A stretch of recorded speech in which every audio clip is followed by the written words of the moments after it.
আসসালামু আলাইকুম ভিউয়ার্স, কি অবস্থা সবাই কেমন আছেন? আশা করি সবাই ভালো আছেন। তো আজকে আমরা দেখব বাইন্যান্সের কিভাবে ব্যালেন্স ট্রান্সফার করে, আর কি ফান্ডিং থেকে স্পট থেকে ফিউচার কিভাবে ট্রান্সফার করে সেটা আজকে দেখাবো। ভিডিও শুরুর আগে যারা চ্যানেলটিতে নতুন তারা অবশ্যই চ্যানেল সাবস্ক্রাইব করবেন।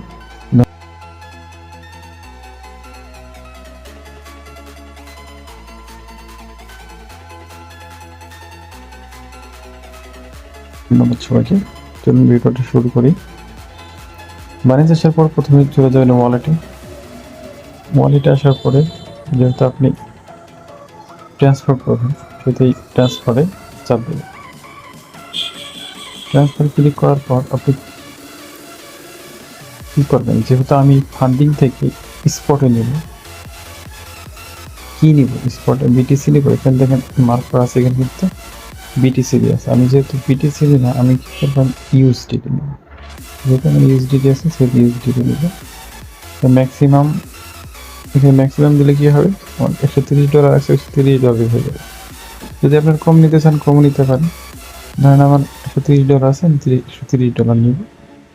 সেক্ষেত্রে কী হবে, আপনারা এই কনফার্মে ক্লিক করে দেবেন। এই কনফার্মে ক্লিক করে